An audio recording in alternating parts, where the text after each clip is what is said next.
Listo, comenzamos la clase del día de hoy, chiquillos, chiquillas, tengan todos ustedes muy buenas tardes. Bienvenidos nuevamente a la clase de lenguaje y comunicación acá en Gradúate. Chiquillos, les informo, ¿cierto?, en términos de contenidos, que ya estamos llegando casi hacia el final de los contenidos. Después de lo que ya estemos viendo, ¿cierto?, en términos, como les decía, de contenidos, la materia, como se conoce más coloquialmente, vamos a ver elementos de comprensión de lectura. Decíamos, ¿cierto? Y ustedes mismos se dieron cuenta cuando estábamos realizando los tests, ahí sí, las pruebas de contenido, ¿cierto? Se dieron cuenta que muchas veces la parte que falla, la parte que falta, ¿cierto? Es precisamente entender un poquitito más cómo están estructuradas las preguntas y qué es lo que en realidad quieren que nosotros respondamos. Por lo tanto, hacia allá vamos enfocados ya hacia las últimas clases, a la parte de comprensión de lectura. Pero nos queda aún un poquitito, ¿cierto? Nos queda ahí todavía una pequeña parte en términos de contenidos, que es precisamente lo que vamos a ver el día de hoy. Fíjense, seguimos viendo, pero cambiamos levemente, la parte de textos. Seguimos en los textos no literarios, pero esta vez ya vamos a hablar con respecto a los textos expositivos. Entonces, decíamos que los textos no literarios, y esto lo vamos a ver rapidito porque, insisto, esto lo movemos todas las clases porque estamos recordando hacia dónde vamos enfocados y qué particularidades comparten, ¿cierto?, estos tipos de textos. Los textos no literarios, decíamos, era la parte distinta a los textos literarios, por lo tanto respondían a todas las características que no tenían este tipo de textos. Los textos no literarios, por lo tanto, no poseen finalidad estética, no nos llaman la atención en términos del lenguaje, porque el lenguaje que utilizan es un lenguaje denotativo, es un lenguaje que tiene que ver con el diccionario, es decir, nos presenta la información lo más, en términos, ¿cierto?, de la información, lo más objetivamente posible, es decir, que no da lugar a interpretación, que así dice que alguien tiene cabeza de pollo, que era el ejemplo que dábamos siempre, ¿cierto?, que si alguien tiene cabeza de pollo, literalmente tiene cabeza de pollo, o sea, es decir, tiene los ojos para este lado, tiene plumas en su cuerpo, etcétera. Ese es el lenguaje denotativo, no da lugar a interpretaciones, es el lenguaje del diccionario, es real. Por lo tanto, el lenguaje denotativo, ¿cierto?, dota a estos textos no literarios de objetividad, es decir, para todos la información que se entrega es igual. Por ende, tenemos esta ausencia de ficción y utilizamos además la función representativa del lenguaje, es decir, presentamos la información tal y como ocurrió. De ese tipo de textos, entonces tenemos los ejemplos con las noticias, con los informes y con los debates y conversaciones escritas. Vamos entonces avanzando y decíamos que hoy día íbamos a comenzar a ver el texto expositivo. El texto expositivo, tal como lo dice su nombre, expone, es decir, nos presenta la información, nos traspasa la información al receptor, ¿cierto?, de manera objetiva. La misma clase es un ejemplo de texto expositivo. ¿Por qué? Porque tenemos una persona, ¿cierto?, en este caso los profesores, cualquiera de nosotros, ¿cierto?, tenemos los profesores que nos entregan información en términos de un contenido relevante, ¿cierto?, o cuando vamos al médico, también el médico nos habla en términos de un texto expositivo, pero esos textos expositivos son textos orales. Desde el punto de vista del texto expositivo escrito, lo encontramos, por ejemplo, cuando precisamente buscamos palabras en el diccionario, también encontramos texto expositivo cuando buscamos alguna información en alguna enciclopedia, cuando buscamos, por ejemplo, el nombre de una película y lo buscamos en internet o buscamos un video en YouTube. Todas esas acciones corresponden precisamente al texto expositivo, porque eso nos está informando con respecto a la realidad. Por eso dice ahí, ¿cierto?, que el texto expositivo es un texto donde predomina el traspaso de información al receptor, es decir, nos informan a nosotros, los receptores, los que recibimos el mensaje. Ejemplo de texto expositivo también encontramos ahí en la asistencia a una disertación, que en el fondo es la presentación de un contenido que tal vez nosotros no manejamos de manera adecuada o nos falta todavía información para completar nuestro conocimiento. El lenguaje que utiliza el texto expositivo, por ende, es un lenguaje denotativo y utiliza además las oraciones explicativas. Nos va explicando, nos va entregando información para que nosotros, que no sabemos tanto del tema ante el que nos estamos exponiendo, podamos quedar más informados con respecto al mismo. Las características que tiene este texto expositivo, entonces, La claridad y la concisión, es decir, la exposición precisa y sintética con respecto al tópico tratado, es decir, el tema se mantiene y el tema además se presenta no en todas sus características y en todos sus aspectos, sino que se condensa, ¿cierto? Se hace más ajustado. En ese sentido, además, en la característica del texto expositivo también tenemos la objetividad. Como decíamos, ¿cierto? Que el lenguaje tiene que utilizar un lenguaje denotativo, que para todos debe ser igual. No tenemos que interpretar absolutamente nada. Por lo tanto, la objetividad tiene que ver con que se minimiza cualquier tipo de opinión personal. Ya no aparecen las opiniones personales tan presentes, sino que las tratamos de eliminar al máximo posible. Y finalmente, la fijación en el tema, es decir, si hablamos de los autos, si hablamos de los automóviles, ¿cierto? No nos ponemos a hablar de cualquier medio de transporte, hablamos de los autos y solamente de los autos. Es decir, el tema, el tópico, se va a mantener siempre, siempre va a estar ahí presente. Por eso decíamos que la situación de, profe, ¿puede ir un poquitito más despacio? Sí, sí podemos ir un poquitito más despacio. Ya. Entonces, Juan, usted que me habló inmediatamente ahí, es cierto, en el chat. Hasta ahí. Para ir un poquito más despacio y ver cuál es la parte que a lo mejor no se entendió. Hasta ahí. ¿Se ha entendido? ¿Hay alguna parte que quede alguna duda? Gracias, Juan, por decirme que vaya un poquito más despacio. ¿Cierto? Porque a veces se nos arranca un poquito la moto. ¿Hay alguna parte que no se haya entendido? Vamos a resumir un poquito lo que habíamos hablado. Decíamos, el texto expositivo expone. Por eso se llama de esa manera, ¿cierto? Estuvimos viendo también el texto argumentativo que argumentaba, es decir, presentaba argumentos, presentaba razones por las que nosotros defendíamos una opinión. El texto expositivo expone, es decir, presenta la información de manera que nosotros nos podamos ir informando con respecto a algo. Es decir, el texto expositivo está basado prácticamente en información. El texto expositivo nos informa. Lo que nosotros no sabemos, lo buscamos. Por lo tanto, la manera de buscarla, ese texto que nosotros buscamos, ¿cierto? Para entender lo que no sabíamos, es un texto expositivo. Por eso les decía, ejemplo de texto expositivo encontramos en las clases mismas. También encontramos cuando buscamos alguna información en internet, cuando queremos saber, por ejemplo, el nombre de una canción, el nombre de una película. Todos esos son textos expositivos. Y fíjense, todos poseen esta característica de la claridad y concisión, es decir, presenta la información de manera clara y acortada, por eso es conciso, es preciso, ¿cierto? Una exposición precisa y sintética con respecto al tema. Lo que necesitamos saber simplemente. La objetividad tiene que ver con que no aparecen prácticamente opiniones personales y todas las opiniones personales que aparecen son respaldadas de alguna manera. Que tiene que ver con el texto argumentativo. Y finalmente tenemos la fijación en el tema, que es que el tema siempre se debe mantener. Es decir, siempre tenemos que presentar, ¿cierto?, el mismo tema.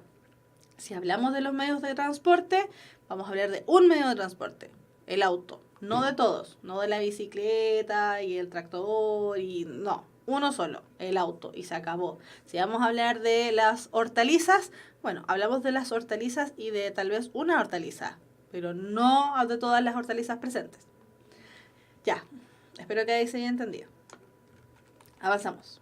Si voy muy rápido de nuevo, me avisan, ¿ya? Para que podamos ir entendiendo bien lo que necesitamos saber. Ya, el texto expositivo en sí mismo presenta, ¿cierto?, una cierta situación de enunciación, es decir, presenta una situación donde se generan estos textos expositivos y quienes intervienen dentro del texto expositivo. Decíamos, y aquí tenemos el ejemplo, ¿cierto? Una clase es un ejemplo de texto expositivo porque expone información, porque nos presenta una información que tal vez no sabíamos, ¿cierto? Nos presenta esa información y nosotros nos vamos nutriendo de ella. Tenemos entonces, dentro de la situación de enunciación, un emisor. El emisor es un conocedor del tema. El emisor tiene que saber lo que está hablando, porque si no, las personas que lo están escuchando o la persona que lo está leyendo no entiende qué es lo que se está exponiendo. Después, el receptor, que es la persona que recibe el contenido, ¿cierto?, es un individuo que va a ser informado con respecto al tema. Es decir, nosotros, cuando estamos buscando la canción, ¿cierto?, o la película, o de qué se trata alguna enfermedad, somos nosotros, que nos estamos informando con respecto al tema y no sabíamos tanto. Por lo tanto, entre emisor y receptor, es decir, la persona que emite, la persona que entrega el mensaje, y el receptor, que somos aquellos que recibimos el mensaje, se genera lo que se llama una relación de asimetría. La relación de asimetría es un concepto que viene desde la matemática. Pensemos en un cuadro, en este mismo, para no irnos tan lejos. Pensemos en este, vamos a ayudarnos con el puntero, ¿cierto? Acá está. Pensemos en este círculo. Es una figura geométrica, ¿cierto? Tenemos aquí un círculo.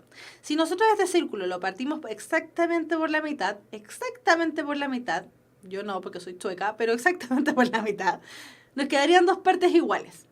Esa relación de igualdad entre ambas partes es simétrica. Si nosotros lo partimos no por la mitad, sino que solamente por un costado, nos queda una relación asimétrica entre ambas partes. Lo mismo ocurre en términos del lenguaje o en términos de la entrega de la información. ¿Por qué? Porque el emisor no sabe lo mismo que sabe el receptor. El emisor sabe más y el receptor sabe menos. Por lo tanto, se genera ahí una relación de asimetría desde el punto de vista de la información que se entrega. Es decir, tenemos una situación, por ejemplo, como ir al médico. Cuando nosotros vamos al médico es precisamente porque algo nos ocurre y no sabemos qué es eso que nos ocurre. Entonces, ¿qué es lo que hacemos? Vamos al médico y el médico nos manda a hacer exámenes, nos ausculta, ¿cierto? Y él ya tiene una idea más o menos de qué es lo que ocurre con nosotros. Por lo tanto, nos manda a hacer exámenes para corroborar su impresión de qué es lo que podemos tener. Nos hacemos los exámenes, volvemos donde el médico ve los exámenes y confirma lo que él o ella sospechaba. Por lo tanto, nos informa y nos dice, mira, lo que tú tienes es una rinofaringolaringitis. Y yo digo, rinofaringolaringitis, no sé qué es lo que tengo. Y el doctor está en la obligación de informarme y además de que yo entienda qué es lo que tengo. Por lo tanto me dice, mira, tienes rinofaringolaringitis. ¿Dónde tengo mi problema? Entre la nariz, la faringe y la laringe. Y me explica y me da medicamentos y yo por lo tanto entiendo qué es lo que tengo. Entonces, al momento de yo ya entender qué es lo que tengo, ya empiezo a saciar mi necesidad de un texto expositivo. La relación que se genera entre el emisor, entonces, que es el doctor, y el receptor, que somos nosotros, en este caso yo, ¿cierto? Somos nosotros, que no entendíamos qué es lo que ocurría, se sació, pudimos entender lo que ocurría. Por eso habla acerca de que la situación formal del discurso expositivo en términos de la situación de enunciación, es decir, cuando se produce el discurso expositivo, la situación debe ser una situación formal. ¿Por qué?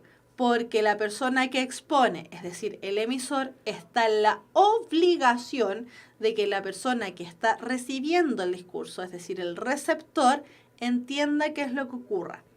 ¿Cómo entiende esta persona qué es lo que ocurre? Utilizando el lenguaje denotativo, que decíamos que es el lenguaje que utiliza cualquier tipo de texto no literario. El lenguaje denotativo es el lenguaje del diccionario. No lo tengo que interpretar. Tengo que saber simplemente qué es lo que es. Si yo busco entonces en el diccionario qué es rino, qué es faringo y qué es laringe, qué es la nariz, ¿cierto? La laringe y la faringe, me va a salir qué es lo que tengo y dónde están mis afecciones, es decir, en la nariz, en la laringe, como decía, y en la faringe. Por lo tanto, ya me quedó claro ahí qué es lo que tengo y el doctor también tiene que dejarme claro qué es lo que me ocurre. Lo mismo pasa en clases, que es el ejemplo que aparece aquí como de texto expositivo. Lo mismo pasa en la clase. Tenemos un profesor que está en la obligación de que la otra persona entienda qué es lo que se está exponiendo. Desde ese punto de vista, también en todo caso, para hacer ya también la salvedad, ¿cierto? También los receptores tienen que estar en la obligación de poner atención y hacer un estudio, ¿cierto? Porque lo mismo ocurre si vamos al doctor, el doctor nos explica, y resulta que yo estaba pensando en otra cosa, entonces le digo, ya, sí entendí, y no entendí. Lo mismo ocurre en clase, ¿cierto? Tenemos ahí entonces un ejemplo de texto expositivo. Ya, este ejemplo lo hemos visto, no lo hemos visto nosotros.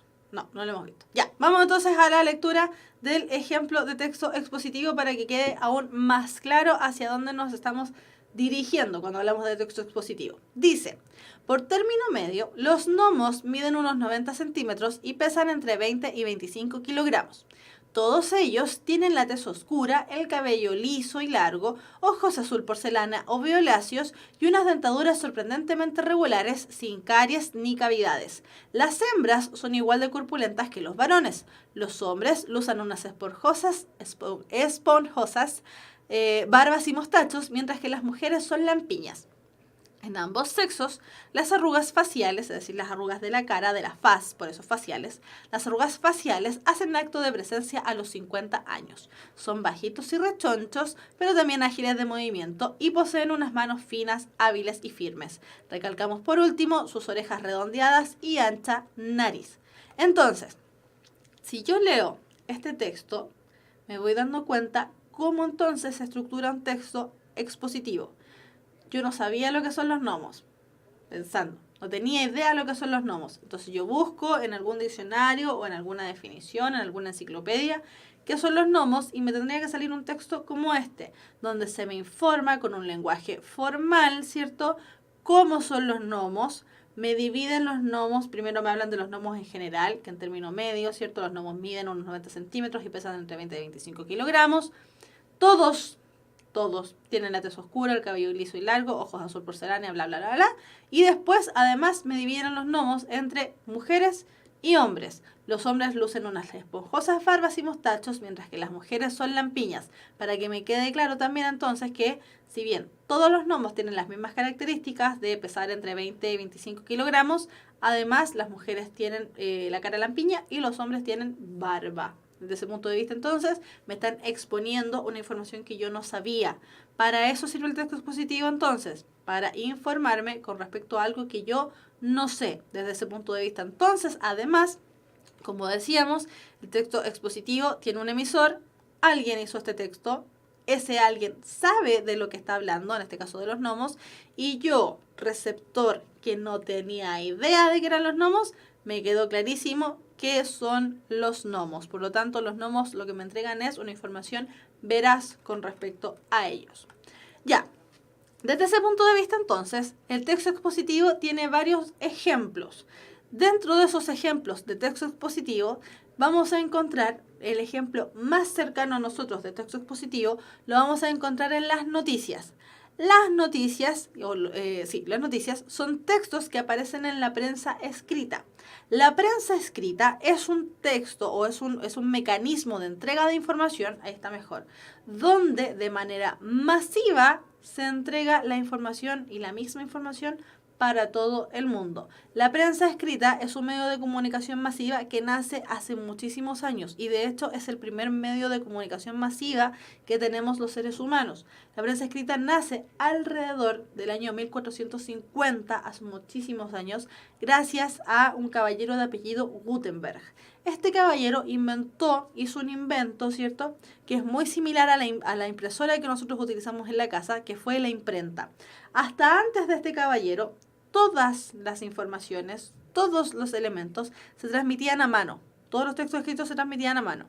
Por eso entonces, por ejemplo, un libro cualquiera, da lo mismo, cualquiera, para tener una copia de ese libro había que recurrir a una persona que se llamaba escribano, que lo que hacía era pescaba el original, ¿cierto?, lo que había escrito tal persona, lo pescaba, lo ponía ahí como en un atril, ¿cierto?, y iba transcribiendo a mano todas esas palabras que aparecían ahí. Por lo tanto, los libros y toda la prensa, ¿cierto?, todos los elementos escritos estaban relegados a solamente a las personas que podían pagar una copia, porque era muy caro. Después del invento de este caballero, de Gutenberg, ¿cierto?, todo esto se democratizó. Por lo tanto, sin ese invento, nosotros, por ejemplo, ahora no estaríamos en clases adquiriendo un conocimiento que es para todos igual, es un conocimiento de libre acceso. ¿Por qué? Porque gracias a Gutenberg, todo este proceso de imprimir las hojas se hizo de manera rápida y eficaz. Gracias a él entonces los libros y además la prensa escrita, las noticias, se pudieron democratizar y llegar absolutamente a todas las personas que tuvieran interés por leer esas noticias.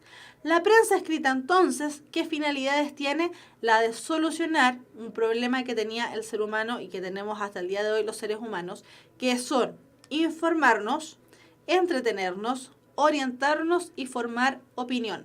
Hace algunos años, si no me equivoco, en la radio Bio Bio, la radio Bio Bio tenía un lema que decía, si no me equivoco, en la radio Bio Bio, tenía un lema que decía que un hombre que no está informado no puede tener opinión. Gracias a la prensa escrita, todos podemos tener opinión porque es de fácil acceso a informarnos con respecto a lo que ocurre.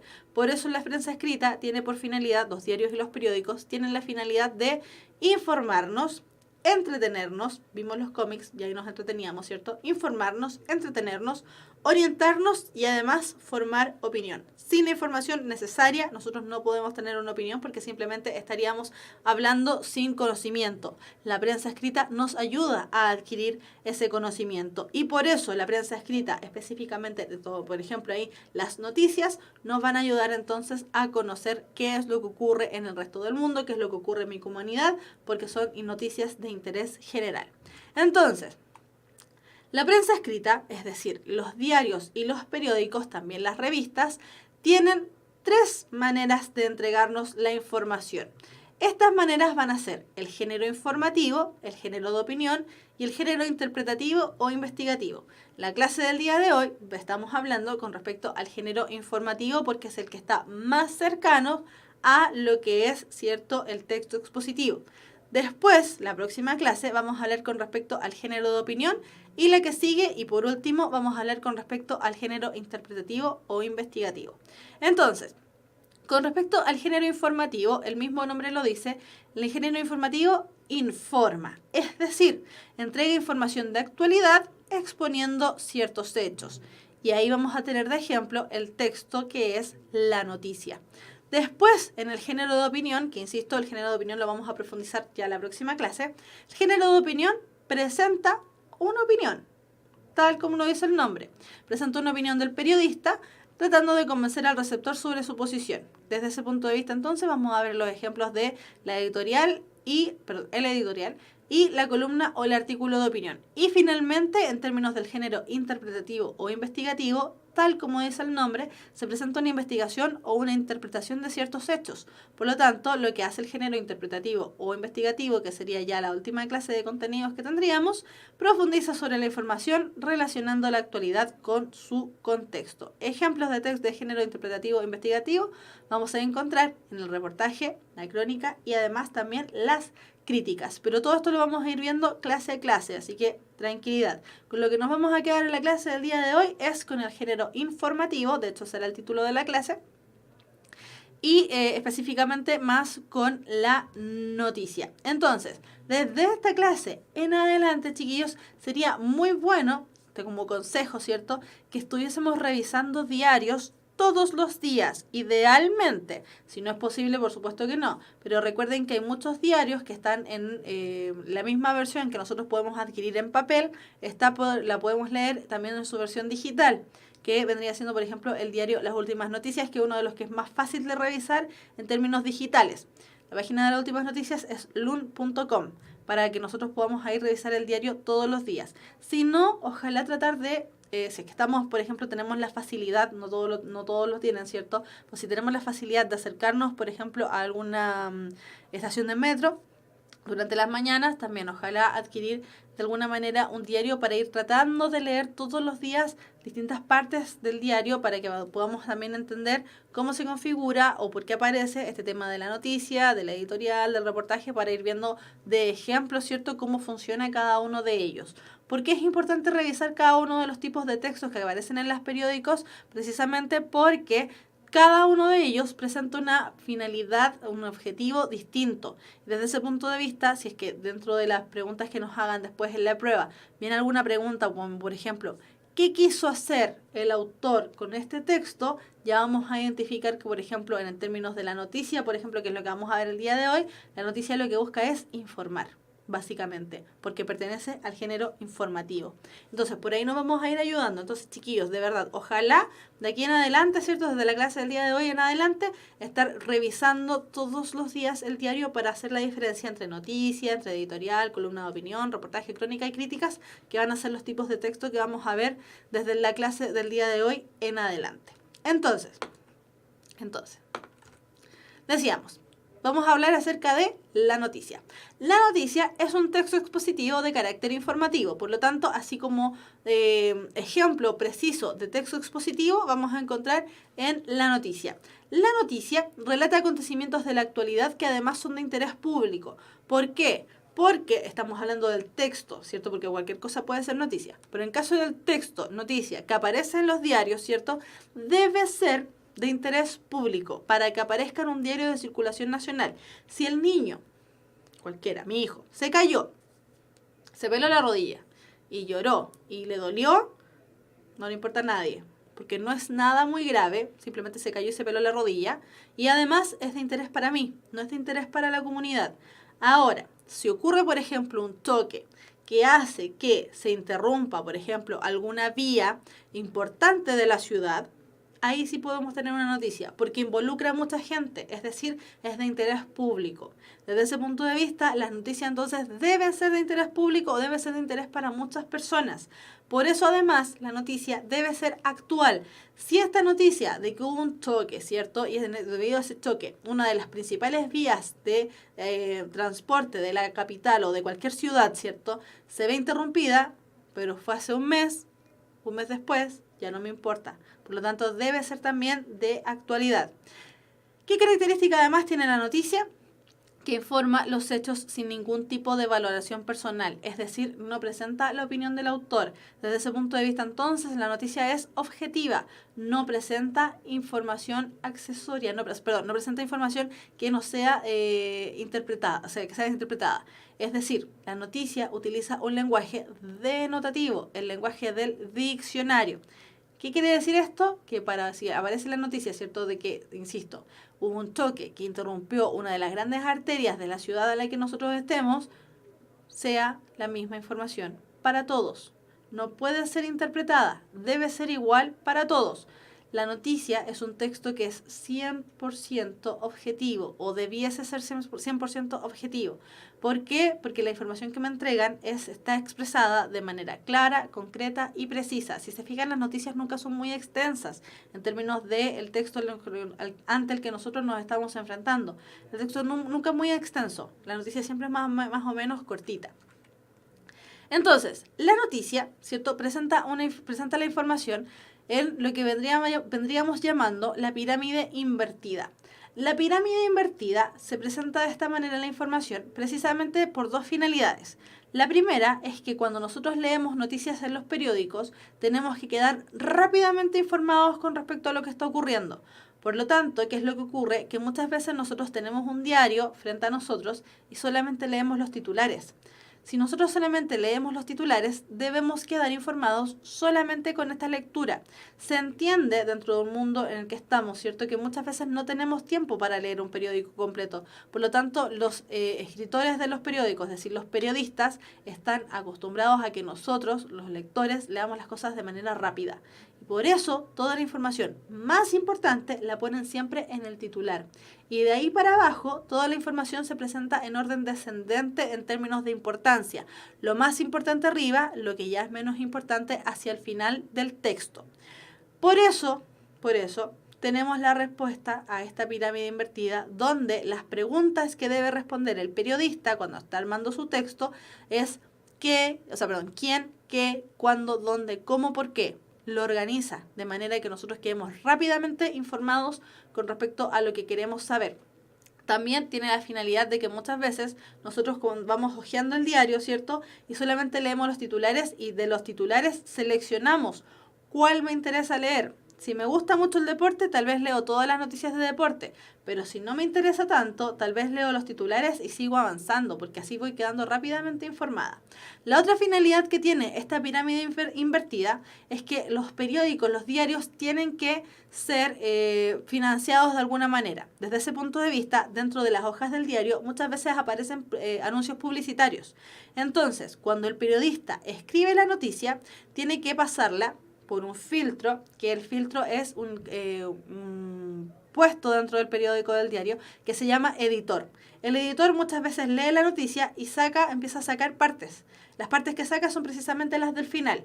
Por eso mismo, ¿cierto? La información que es accesoria, es decir, que no es tan importante, se deja hacia el final para que el editor pueda sacarlas y poder adecuar la noticia a los espacios que tienen seleccionados dentro de la hoja del periódico. Por eso, la información se presenta dentro de esta pirámide invertida, porque lo más importante va arriba, en la base vendría siendo, ¿cierto? La parte más importante va arriba y lo que ya es más accesorio va abajo. Cuando hablamos de accesorio, hablamos de aquella información que es importante, pero no tanto. La importancia que tiene es la de complementar la información, pero si no la leemos, no pasa absolutamente nada, no nos quedamos sin la información que necesitamos. Dentro de esa misma perspectiva, entonces, la noticia va a poseer tres partes importantes. La primera es la parte de los títulos. En los títulos, ¿cierto? Donde tenemos el titular principalmente, en los títulos tiene que salir el titular sí o sí, pero también puede venir acompañada de los subtítulos o de los antetítulos. Son textos que están creados para llamarnos la atención de alguna manera. Los titulares de las noticias siempre utilizan una tipografía destacada, es decir, utilizan una letra que está distinta al resto de la noticia. Fíjense cuando vayan pasando por fuera de los kioscos. Los titulares de la portada, ¿cierto? Están escritos generalmente con letras distintas y además están escritos también con una letra a lo mejor más gordita, es decir, está ennegrecida. Y nosotros nos vamos destacando, nos salta sumamente rápido a la vista. Lo mismo ocurre acá, por ejemplo, ¿cierto? En esta imagen. Fíjense que acá los titulares o los subtítulos de las informaciones que están en la imagen también tienen una letra distinta, están ennegrecidas y además están subrayadas. Por lo tanto, los títulos son de vital importancia porque si nosotros leemos solamente los titulares, ya vamos quedando informados. ¿Por qué? Porque el titular es el resumen de la noticia. Entonces, el titular tiene que aparecer sí o sí. Es de vital importancia que ocurra, que aparezca, ¿cierto? Porque así nosotros si vamos hojeando el diario y vamos leyendo solamente los titulares, ya vamos quedando informados. La otra parte de la noticia, dentro de la estructura de la noticia, es la entrada o el lead o el lead. Cualquiera de los tres nombres está bien.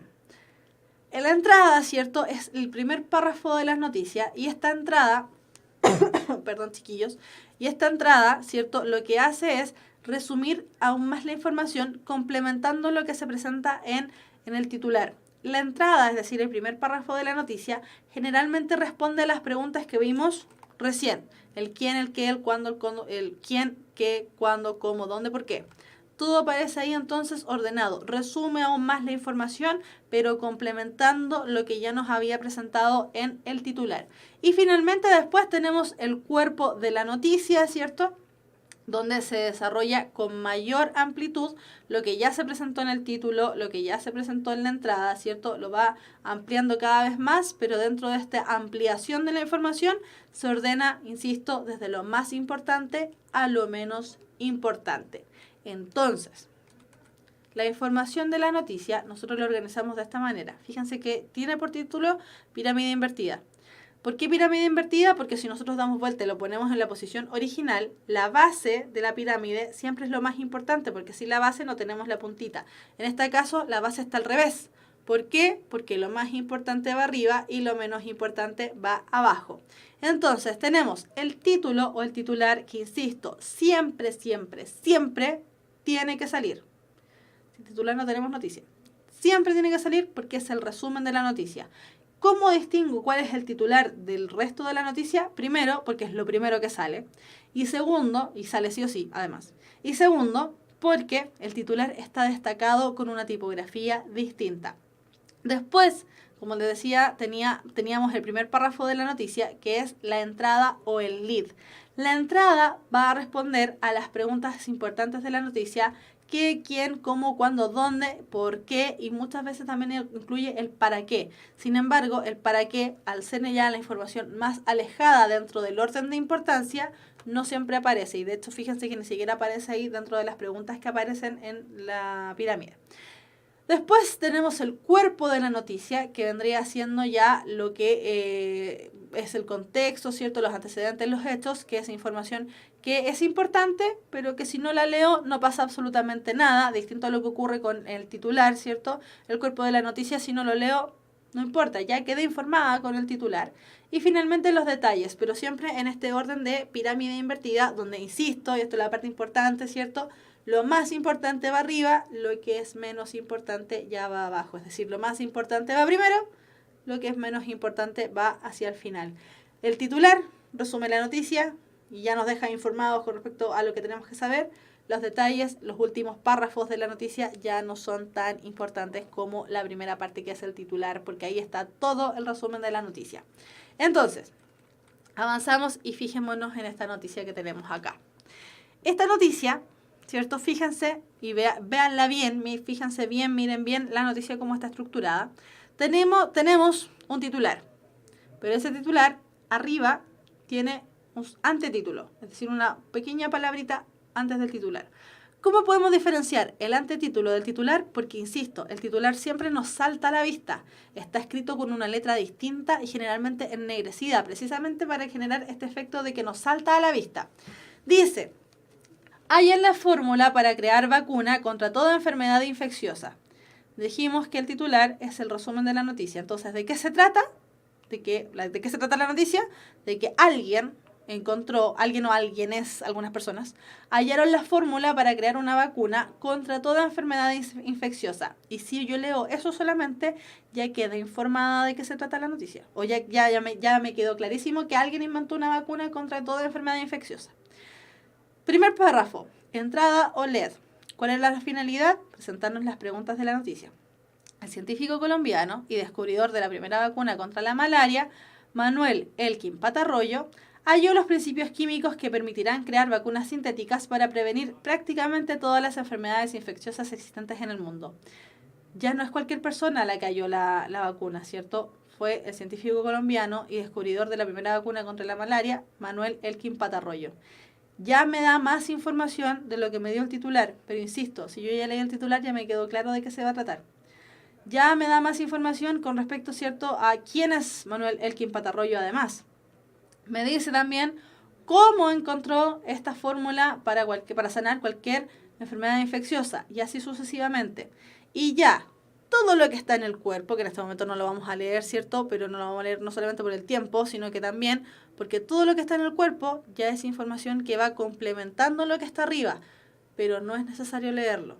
Ahora, evidentemente, si nos vamos a encontrar con una noticia frente a la prueba que vayamos a dar, tenemos que leer el cuerpo porque nos van a preguntar cosas del cuerpo. Pero a lo que voy, ¿cierto?, es que en el cuerpo, ¿cierto?, que es ya la parte donde está escrita la noticia y hacia allá, ¿cierto?, la última parte, esta información que aparece acá es información que me va, en el fondo, realzando lo que ya se dijo en un inicio. El título de la noticia siempre es el resumen de lo que va a salir después en el cuerpo.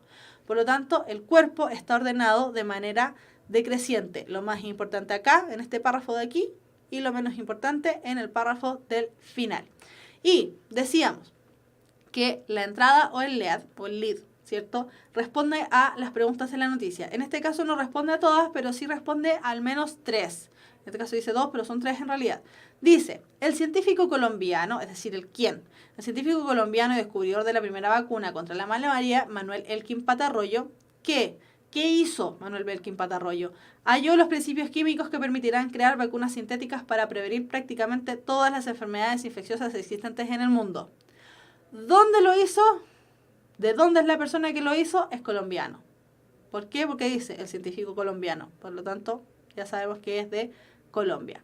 Entonces, chiquillos, la información más importante siempre en el titular, la información que complementa el titular la encontramos en el lead, en el lead o en la entrada, y todo lo demás entonces después está distribuido también en el resto de la noticia.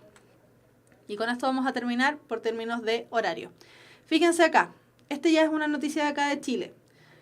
Tenemos también un antetítulo. La clave fue la activación de una red neuronal en el cerebro. Neurocientífico explica cómo el ser humano logró hablar. Si nosotros solamente leemos el antetítulo, no entendemos el resto de la noticia. La clave fue la activación de una red neuronal en el cerebro. Título. Neurocientífico explica cómo el ser humano logró hablar. Ah, ya. Entonces lo hizo con esta red neuronal. Primer párrafo. Resulta que el primer párrafo no está en el cuerpo, está allá al medio.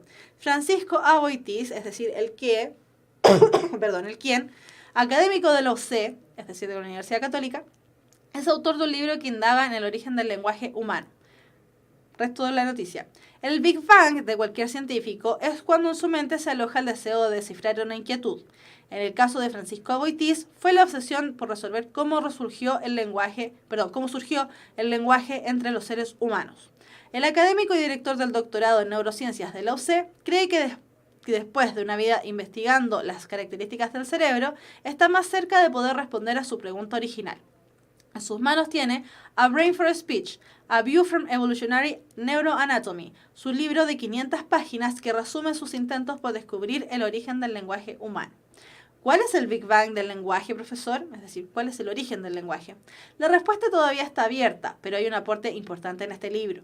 Haber identificado un circuito cerebral que conecta la región auditiva, la parte del oído, con la región motora del cerebro, que tiene que ver con la parte vocal, es decir, la que nos permite mover esta parte de aquí para articular palabras. Esa conexión se estableció en nuestros ancestros después de que nos separásemos del chimpancé y nos permitió comunicarnos a través de la boca mucho más de lo que hacía cualquier otro primate u otros primates. ¿Cómo se llama el circuito? Lo llamé el loop fonológico. Sus características son que conecta las regiones auditivas del cerebro con la región premotora o de Broca relacionado con el desarrollo del lenguaje, que nos permite generar una serie de movimientos vocales articulados, es decir, descubrió que hay un área del cerebro que nos parte con el tema de la audición, ¿cierto? Y nos permite comunicarnos. Este circuito es clave en la evolución humana, permitió que apareciera el habla. ¿Cómo funciona este circuito? Es un canal entre lo auditivo y lo vocal. Presenta las señales auditivas del habla y las transforma en un comando motor de habla. Hace como un traductor de lo que escuchas y de lo que produces. Por eso el ser humano tiene tanta facilidad para imitar sonidos.